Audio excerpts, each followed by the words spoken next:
നമസ്കാരം. വിദേശത്ത് പോയി പഠിച്ച് നല്ല നിലയിലെത്താൻ സ്വപ്നം കണ്ട് UK-യിലെത്തിയ മലയാളി യുവാവിൻ്റെ അറപ്പുളവാക്കുന്ന പ്രവൃത്തി മലയാളി സമൂഹത്തിന് തന്നെ ആകെ നാണക്കേടായി മാറിയിരിക്കുകയാണ്. ദുബായിൽ നിന്ന് UK-യിലെ ന്യൂകാസിലേക്ക് പറന്ന എമിറേറ്റ്സ് വിമാനത്തിനുള്ളിൽ വെച്ച് സഹയാത്രികരായ അമ്മയ്ക്കും പിഞ്ചു കുഞ്ഞിനും മുന്നിൽ അശ്ലീല പ്രദർശനവും സ്വയംഭോഗവും നടത്തിയ കേസിൽ മലയാളി യുവാവ് UK-യിൽ കോടതി വിചാരണ നേരിട്ടു. മിഡിൽസ്ബ്രോ അബിംഗ്ടൺ റോഡിൽ താമസിക്കുന്ന മലയാളിയായ 27-കാരനായ ബ്രിട്ടോ ലോറൻസ് എന്ന ബയോടെക്നോളജി എഞ്ചിനീയറാണ് ഈ കേസിൽ UK പോലീസിന്റെയും കോടതിയുടെയും പിടിയിലായത്. ന്യൂകാസിൽ മജിസ്ട്രേറ്റ് കോടതിയിൽ നടന്ന വിചാരണയ്ക്കൊടുവിൽ ഇയാൾക്ക് 18 മാസത്തെ കമ്മ്യൂണിറ്റി സർവീസും 180 മണിക്കൂർ വേതനമില്ലാത്ത സാമൂഹ്യ ജോലിയും വിധിച്ചു. തലനാരിഴയ്ക്കാണ് ഇയാൾ തടവ് ശിക്ഷയിൽ നിന്ന് രക്ഷപ്പെട്ടത്. ശിക്ഷാ നടപടികൾക്ക് പുറമെ 914 പൗണ്ട് കോടതിയലക്ഷ്യ ചെലവുകളും ഇരയായ യുവതിക്കുള്ള നഷ്ടപരിഹാര തുക അടയ്ക്കാനും ജഡ്ജി ഉത്തരവിട്ടിട്ടുണ്ട്. ഇന്ത്യൻ രൂപയിൽ ഏകദേശം 1 ലക്ഷത്തോളം രൂപ വരും ഇത്. കഴിഞ്ഞ വർഷം ജൂൺ 2-നായിരുന്നു മലയാളികൾക്ക് നാണക്കേടുണ്ടാക്കിയ ഈ സംഭവം നടന്നത്. 3 സീറ്റുകളുള്ള ഒരു നിരയിലെ ഒരറ്റത്തായിരുന്നു ബ്രിട്ടോ ലോറൻസ് ഇരുന്നിരുന്നത്. ഈ നിരയിലെ മറ്റ് 2 സീറ്റുകളിലായിരുന്നു ഓസ്ട്രേലിയക്കാരിയായ അമ്മയും അവരുടെ പിഞ്ചുമകനും യാത്ര ചെയ്തിരുന്നത്. വിമാനം ആകാശത്ത് ഉയർന്ന് യാത്ര തുടരുന്നതിനിടെ കുഞ്ഞിന് ഭക്ഷണം നൽകാനായി എഴുന്നേറ്റ യുവതി മടിയിൽ തലയിണയും കമ്പിളിപ്പുതപ്പും മൂടി വെച്ചിരിക്കുന്ന യുവാവിനെ ശ്രദ്ധിക്കുകയായിരുന്നു.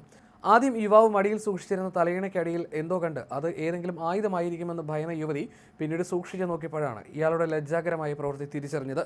ഇയാൾ തങ്ങൾക്ക് മുന്നിലിരുന്ന് ലൈംഗിക അവയവം പുറത്തെടുത്ത് സ്വയംഭോഗം ചെയ്യുകയായിരുന്നു. ഉടൻ തന്നെ യുവതി ഭയം പുറത്തു കാണിക്കാതെ വിമാന ജീവനക്കാരെ വിവരം അറിയിച്ചു. തുടർന്ന് വിമാന ജീവനക്കാർ ഇയാളെ തടഞ്ഞു വെക്കുകയും ന്യൂകാസിൽ അന്താരാഷ്ട്ര വിമാനത്താവളത്തിൽ ഇറങ്ങിയ ഉടൻ UK പോലീസിന് കൈമാറുകയുമായിരുന്നു. ഈ സംഭവം തന്നെ വല്ലാതെ വേദനിപ്പിച്ചുവെങ്കിലും തന്റെ മകനെ ഓർത്ത് വിമാനത്തിൽ വെച്ച് ഭയപ്പെടാതിരിക്കാൻ താൻ പരമാവധി ശ്രമിച്ചതായി ആ സ്ത്രീ പറഞ്ഞു. താൻ മനഃപൂർവ്വം ചെയ്തതല്ലെന്നും ഉറക്കമുണർന്നപ്പോൾ സ്വകാര്യ ഭാഗങ്ങൾ അടിവസ്ത്രത്തിനകത്ത് സൗകര്യപ്രദമായ രീതിയിൽ വെക്കുക മാത്രമാണ് ചെയ്തതെന്നുമായിരുന്നു ഇയാൾ ആദ്യം പോലീസിനോട് പറഞ്ഞിരുന്നത്. എന്നാൽ പിന്നീട് ഇയാൾ കുറ്റം സമ്മതിക്കുകയായിരുന്നു.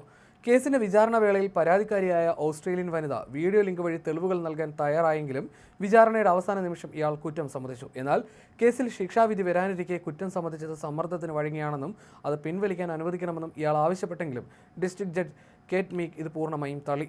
വിമാനത്തിനുള്ളിൽ യാത്രക്കാർക്ക് മാറി നിൽക്കാൻ സാധിക്കാത്ത സാഹചര്യത്തിൽ നടത്തുന്ന ഇത്തരം അശ്ലീല പ്രവർത്തികൾ അത്യന്തം ഗൗരവമേറിയതാണെന്ന് കോടതി നിരീക്ഷിച്ചു.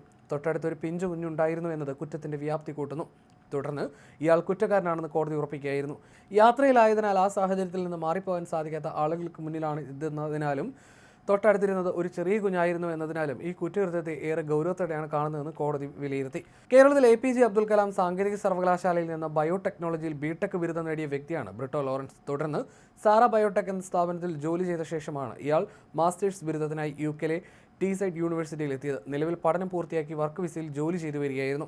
ഉയർന്ന വിദ്യാഭ്യാസവും നല്ല ജോലിയും ഉണ്ടായിട്ടും വിമാനത്തിനുള്ളിൽ ഒരു അമ്മയ്ക്കും കുഞ്ഞിനും മുന്നിൽ ഇയാൾ കാട്ടിക്കൂട്ടിയ ഈ അപകൃത്യം UK-ലെ മലയാളി സമൂഹത്തിന് കടുത്ത അവമതിപ്പാണ് ഉണ്ടാക്കിയിരിക്കുന്നത്. കോടതി ശിക്ഷ വിധിച്ച ശേഷവും താൻ നിരപരാധിയാണെന്ന് വരുത്തി തീർക്കാൻ ഇയാൾ ശ്രമിക്കുന്നുണ്ടെങ്കിലും UK നിയമവ്യവസ്ഥയിൽ ഇയാൾ ഇപ്പോൾ ശിക്ഷിക്കപ്പെട്ട ക്രിമിനൽ പശ്ചാത്തലമുള്ളയാളാണ്.